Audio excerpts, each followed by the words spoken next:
So, Dagon. I don't know what this is. This is my first time even opening the game, so I have literally no idea what's about to unfold here. My name's Mitch. Welcome back to Big Games for Little Sis. We're trying this out. We're gonna see what this is about. I don't care about the option. Hold on. Dagon is a faithful interactive adaptation of H.P. Lovecraft's work focused on story and atmosphere. You will not find difficult choices, action sequences, or inventory management here, and movement is limited to progressing through locations along with the plot. I am writing this under an appreciable mental strain, since by tonight I shall be no more.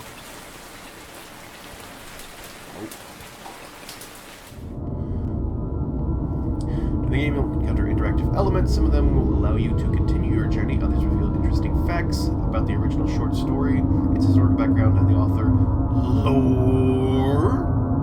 Some of the trivia is hidden. In order to find these secrets, focus your eyes and look for the Elder sign. Okay. Oh. Found one. Right off.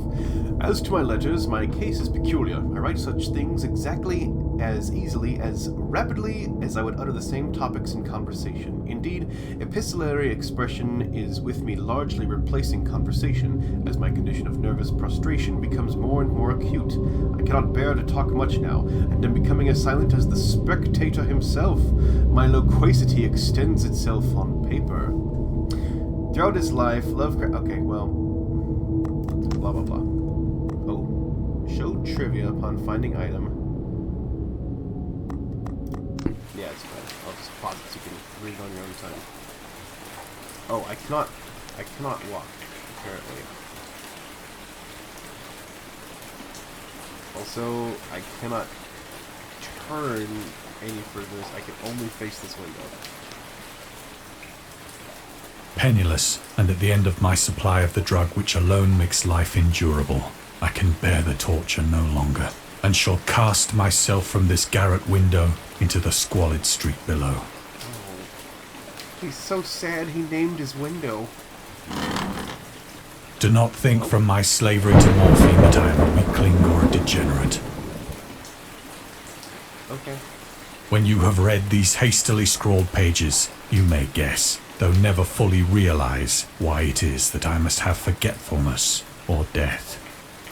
You know, like, they don't make drug addicts like they used to. These, like, modern-day sissy drug addicts use all these, like, tiny needles and stuff. Look at this absolute beast of a needle! You had to want your drugs! Oh, wait. Lore? Hidden lore? Hidden lore? Focus my eyes. No secrets? I don't see anything. Moving on. It was in one of the most open and least frequented parts of the broad Pacific that the packet of which I was supercargo fell a victim to the German sea raider. Arrogant. Decent cargo, baby. Supercargo? Big words. Secrets? Secrets? Oh, found one. Dagon was written around a month after the U.S. entered World War I. Lovecraft was actively interested in its course. Well, lots of people were, I'm sure. He composed many poems in which he gave encouragement to soldiers and commented on the events unfolding in Europe. He tried to enlist in the army. No way. Etc., etc. Interesting. Alright.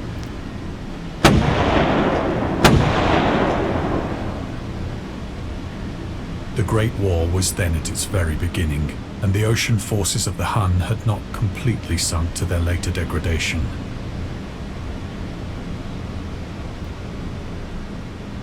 So that our vessel was made a legitimate prize, whilst we of her crew were treated with all the fairness and consideration due us as naval prisoners.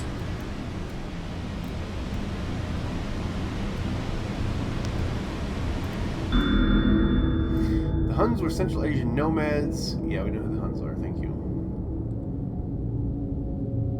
British used the word Hun as a synonym for Germans.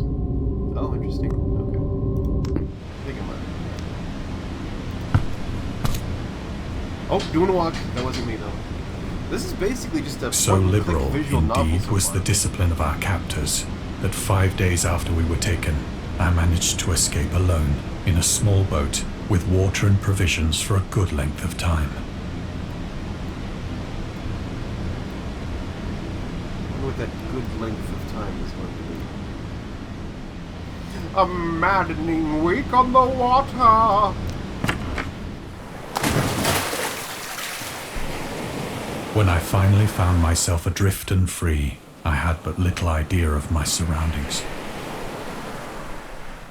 Never a competent navigator, I could only guess vaguely by the sun and stars that I was somewhat south of the equator. Of the longitude, I knew nothing, and no island or coastline was in sight. Bringing lore with me.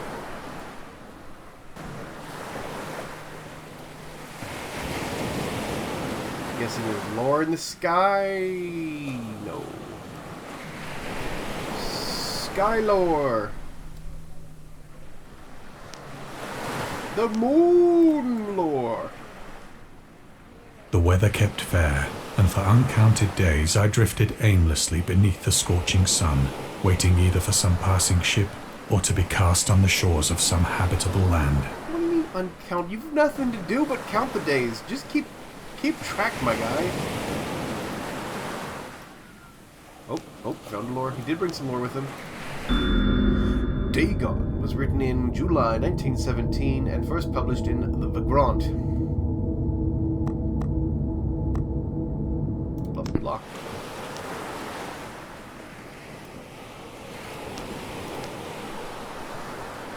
But neither ship nor land appeared, and I began to despair in my solitude upon the heaving vastness of unbroken blue. The change happened whilst I slept. Its details I shall never know, for my slumber, though troubled and dream-infested, was continuous.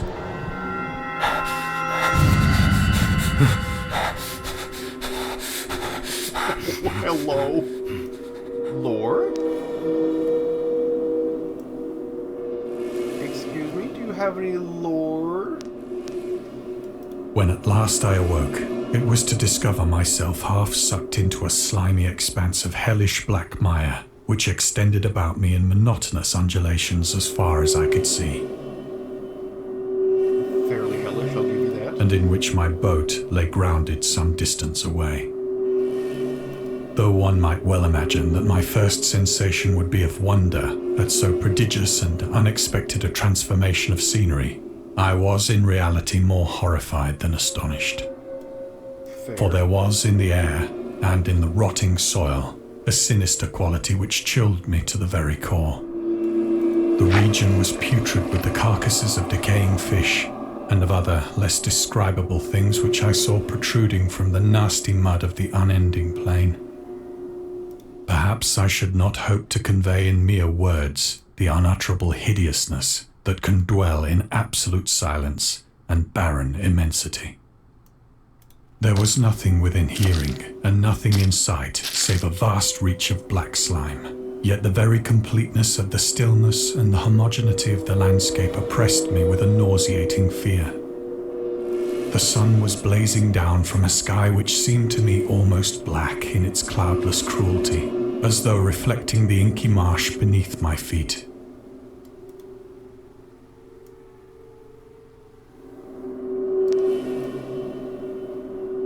Lore? Lore for me? Squid lore? Fish lore? Octopus lore? Nothing. Terrible As I sound. crawled into the stranded boat, I realized that only one theory could explain my position. I'm dreaming. Through some unprecedented volcanic upheaval, a portion of the ocean floor must have been thrown to the surface, exposing regions for which innumerable millions of years had lain hidden under unfathomable watery depths. So great was the extent of the new land which had risen beneath me that I could not detect the faintest noise of the surging ocean, straining my ears as I might. nor were there any seafowl to prey upon the dead things. I don't think these are dead, dude. Lore? Nope. Lore. Volcanic eruptions sometimes result in the creation of islands. Most of them are transient and erode after some time, but some prove permanent. Yep. I somehow don't think that's what's going on here. For several hours I sat thinking or brooding in the boat, which lay upon its side and afforded a slight shade as the sun moved across the heavens. What is that?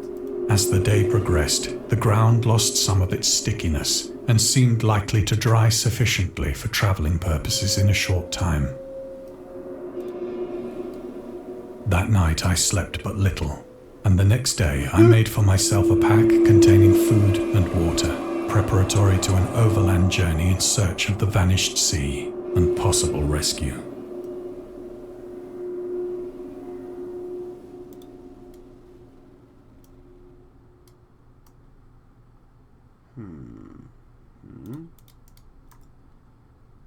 Not seeing any elder signs.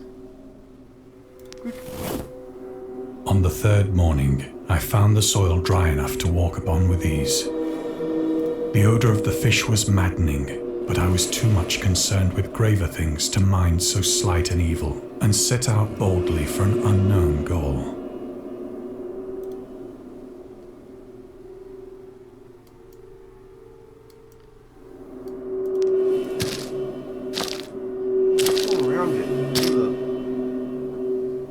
All day I forged steadily westward, guided by a faraway hummock which rose higher than any other elevation on the rolling desert.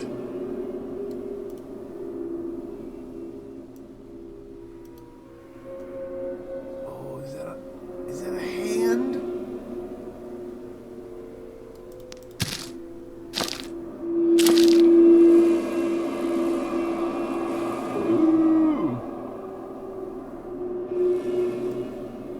Some of these ain't right.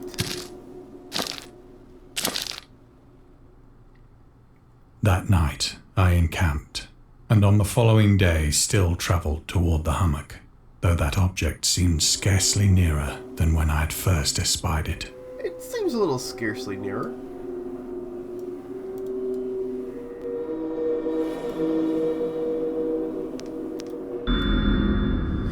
The creator of the Cthulhu mythos and the fictional underwater city of Relay was convinced that life could not exist at the bottom of the ocean because the water pressure would make it uninhabitable. We do know that is not the case.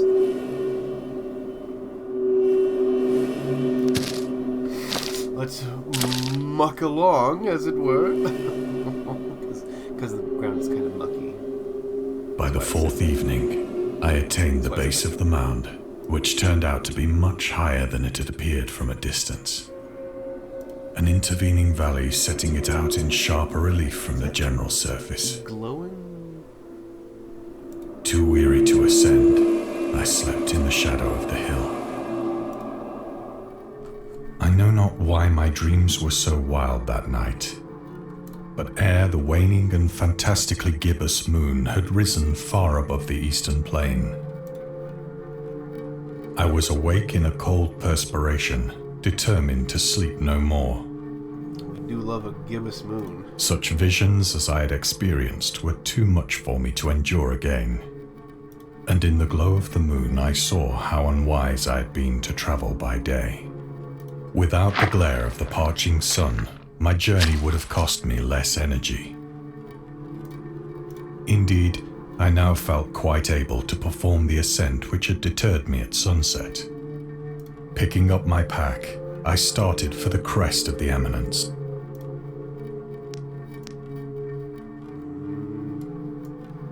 Mountain lore? Oh, there we go. Contrary to popular opinion, Lovecraft was not an ever-frowning, eccentric, grumpy loner. He considered himself to be a person who appreciated humor. Yeah, but that's not the story you want to hear, right? Let's keep going. Up I have said that the unbroken monotony of the rolling plain was a source of vague horror to me. But I think my horror was greater when I gained the summit of the mound and looked down the other side into an immeasurable pit or canyon, whose black recesses the moon had not yet soared high enough to illumine. I felt myself on the edge of the world, peering over the rim into a fathomless chaos of eternal night. Through my terror ran curious reminiscences of Paradise Lost. Oh, that Korean song, yeah. And of Satan's hideous climb through the unfashioned realms of darkness.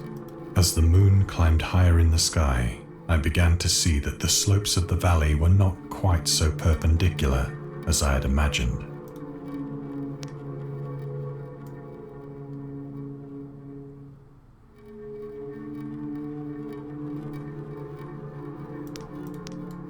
Ledges and outcroppings of rock afforded fairly easy footholds for a descent, whilst after a drop of only a few hundred feet, the declivity became very gradual.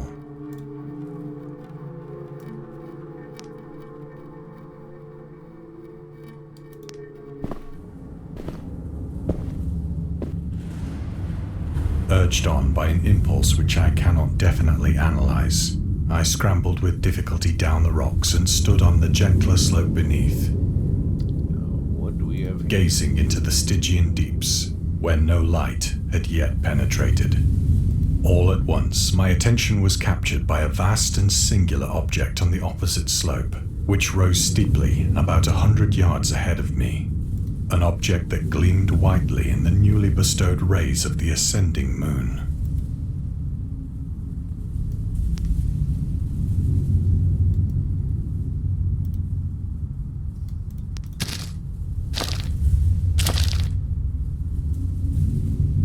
That it was merely a gigantic piece of stone, I soon assured myself.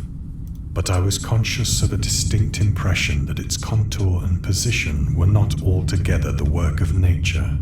What? A closer scrutiny filled me with sensations I cannot express. Did he say scrutiny? Because if he did, I'm gonna start saying scrutiny. I was filled with scrutiny. Come on, lore. Somebody leave lore down here. No lore for me? Okay, let's walk towards For despite its obelisk. enormous magnitude, and its position in an abyss which had yawned at the bottom of the sea since the world was young, I perceived beyond a doubt that the strange object was a well-shaped monolith, whose massive bulk had known the workmanship and perhaps the worship of living and thinking creatures. Dazed and frightened, yet not without a certain thrill of the scientist's or archaeologist's delight, I examined my surroundings more closely. That's the hint to look for lore. Okay, now we know.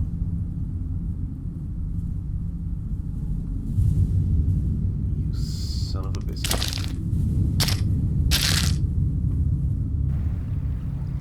The moon, now near the zenith, shone weirdly and vividly above the towering steeps that hemmed in the chasm,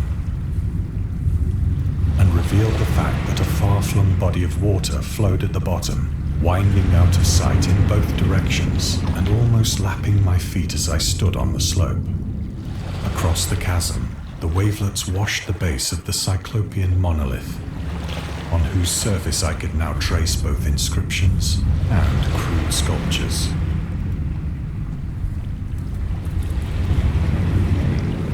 Trace some crude inscriptions.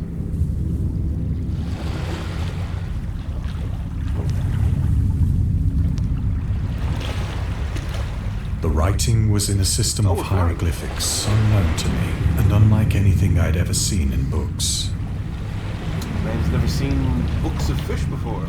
consisting for the most part of conventionalized aquatic symbols such as fishes, eels, octopi, crustaceans, mollusks, whales, and the like. Okay, now he's just showing off how many fish he knows. Several characters obviously represented marine things which are unknown to the modern world. I mean, I recognize a few of those. But whose decomposing forms I had observed on the ocean-risen plain. It was the pictorial carving, however, that did most to hold me spellbound.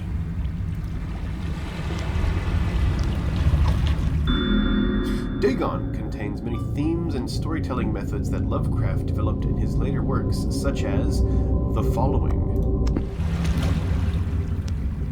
Plainly visible across the intervening water, on account of their enormous size, were an array of bas-reliefs whose subjects would have excited the envy of a Doré. It's not bas-reliefs? I think that these things were supposed to depict men, at least a certain sort of men. Mermen! Though the creatures were shown disporting like fishes in the waters of some marine grotto, or paying homage at some monolithic shrine which appeared to be under the waves as well. Of their faces and forms I dare not speak in detail, for the mere remembrance makes me grow faint. Grotesque beyond the imagination of a Poe or a Bulwer. This is Lovecraft taking a slight dig at contemporary authors. Oh, it was worse than those fools could have known. They were damnably human in general outline, despite webbed hands and feet, shockingly wide and flabby lips, glassy, bulging eyes, and other features less pleasant to recall. Curiously enough, they seem to have been chiseled badly out of proportion with their scenic background, for one of the creatures was shown in the act of killing a whale, represented as but little larger than himself. Oh. That's pretty cool, actually. I remarked, as I say, their grotesqueness and strange size, but in a moment decided that they were merely the imaginary gods of some primitive fishing or seafaring tribe. Some tribe whose last descendant had perished eras before the first ancestor of the Piltdown or Neanderthal man was born.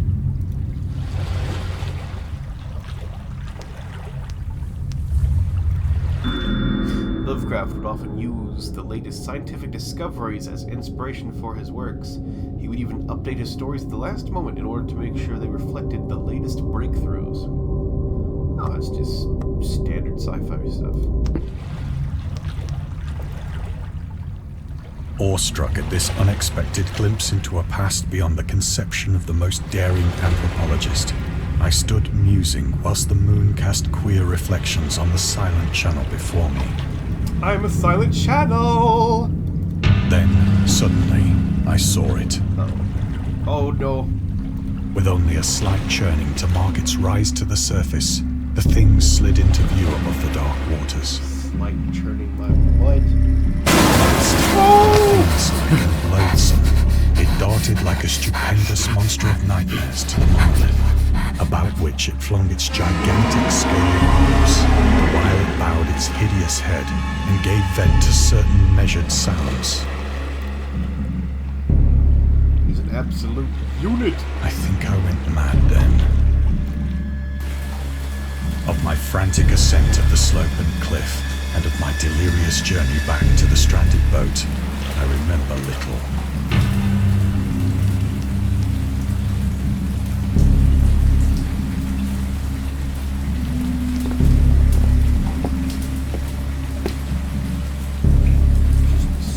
I believe I sang a great deal and laughed oddly when I was unable to sing.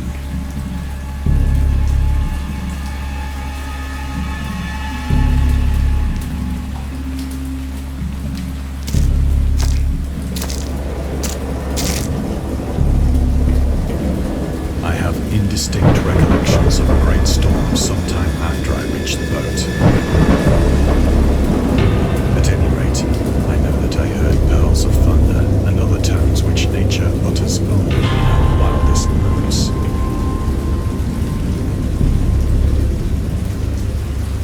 Nature, she getting moody. When I came out of the shadows, I was in a San Francisco hospital. What? Brought thither by the captain of the American ship which had picked up my boat in mid-ocean. Okay. In my delirium, I had said much, but found that my words had been given scant attention. Of any land upheaval in the Pacific, my rescuers knew nothing. nor did I deem it necessary to insist upon a thing which I knew they could not believe. Lovecraft was a prominent figure in the world of amateur journalism. Really? Interesting. Howard was a wordsmith, much like his successor Kanye. Let's see, is that one? Lovecraft considers himself an atheist, an absolute materialist, blah blah blah, etc. etc. Any more secret lores? Did the nurse leave me any secret lores? This hospital is not the best. Oh. In 1921, Lovecraft released a series of 3 essays. The Defense Reopens, The Defense Remains Open, and Final Words. There's a collection titled In Defense of Dagon. Interesting. Etc., etc. It looks like we're good here. Oh, that gave me a little bit of a spoil. Once I sought out a celebrated ethnologist and amused him with peculiar questions regarding the ancient Philistine legend of Dagon, the fish god. Now this is an office.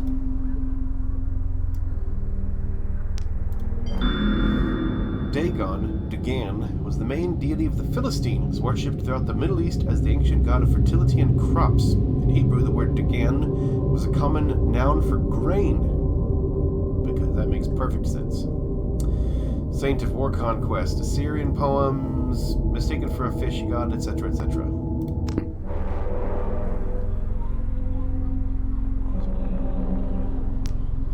Weird sound.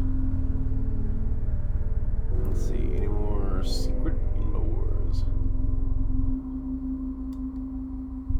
This is a pretty cool office, though. These are actually really cool, like, set pieces and scenes and stuff, but I wish I could wander around to them a little bit. You know, just go over that bookshelf and see what titles are on there.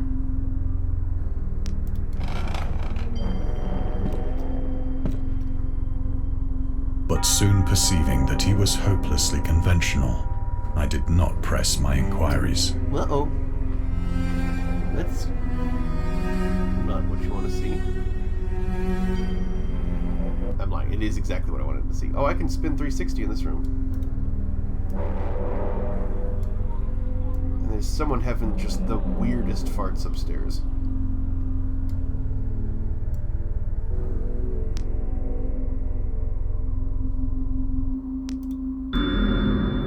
August Derleth was an American writer and anthologist who befriended Lovecraft and published many works through his company, Arkham House.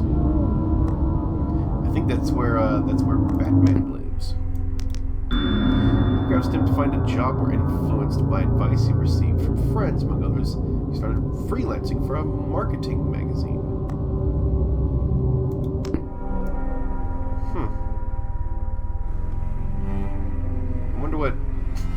I wonder what advertising copy written by Lovecraft looks like.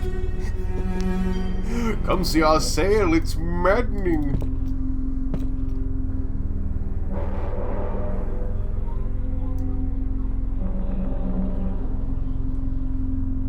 I guess I do get to explore this room a fair bit. Oh, can't go that way.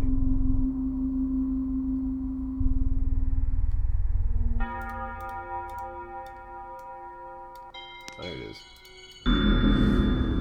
These days, the word scientist is a widely accepted term, but at the time Dagon was published, it was subject to a wide debate. Man of science, blah blah blah. Scientist was coined as an analog to artist to be used referring to studying different branches of science. Okay.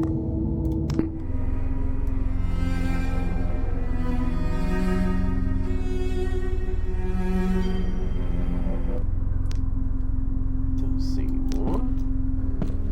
Guess we're leaving now. Oh, It is and at we're back. night, Oh, especially when the moon is Oh, gibbous I and can see waning, the corner that of I see Garrett. the thing.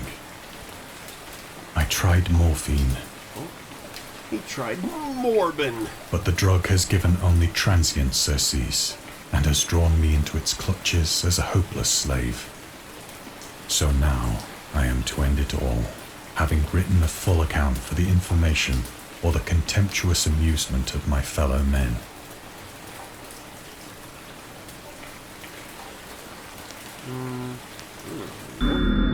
Lovecraft hated tobacco, even though he used to smoke when he was 12 to look and feel like an adult. He quit as soon as he started wearing long pants. Oh, what a thing to say. Yeah, I'm wearing pants now, so I don't smoke anymore. You know how I do. Okay, well, looks like this is it. Alright, time to end it all. Boom. Often, I ask myself if it could not all have been a pure phantasm, a mere freak of fever, as I lay sun-stricken and raving in the open boat after my escape from the German man-of-war. This I ask myself, but ever does there come before me a hideously vivid vision in reply. I cannot think of the deep sea without shuddering at the nameless things that may at this very moment be crawling and floundering on its slimy bed. Like flounder? Worshipping their ancient stone idols and carving their own detestable likenesses on submarine obelisks of water-soaked granite. I dream of a day when they may rise above the billows to drag down into their reeking talons the remnants of puny, war-exhausted mankind. Of a day when the land shall sink and the dark ocean shall ascend amidst universal pandemonium.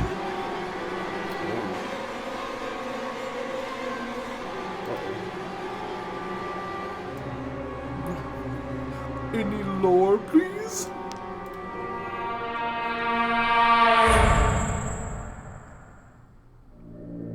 The end is near. Is it right over there? Oh.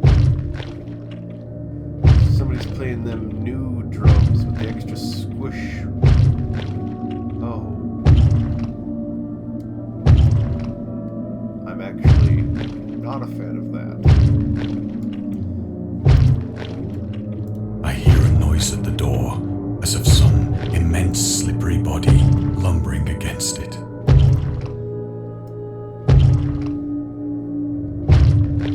Oh, let's go see who it is. Come in. Nothing here. It shall not find me. Okay. I think it did find you. Housekeeping. God, that hand! Oh, it is a housekeeping. I've come to The window! sheets. The window!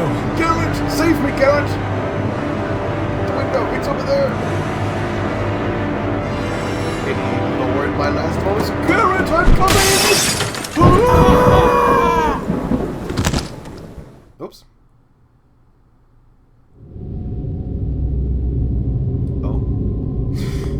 We hope you enjoyed immersing yourself in our little pool of cosmic horror. We would appreciate if you took a moment to rate Dagon and check out our other games and DLCs. I quite enjoyed that, actually. Very fun. That's actually really cool. There's some DLC for this. I'll check that out in another episode. But yeah, if they do lots more stories like this, that would be A-okay with me. This is actually really cool. Oh, I found some. Oh yeah, I missed that one. Like at the very. Oh, I missed one at the end. Oh, I knew there had to be one at the end there. Yeah, it looks like there's definitely two other stories. Oh, I missed one in the middle too. But yeah, I missed the one on the desk at the very beginning because I clicked the circle before the question mark. So I didn't realize that's how the game quite worked yet. But I'll probably go back and try to, 100% achievements, speedrun the game. So, anyways, this is going to do it for today. I will see you next time.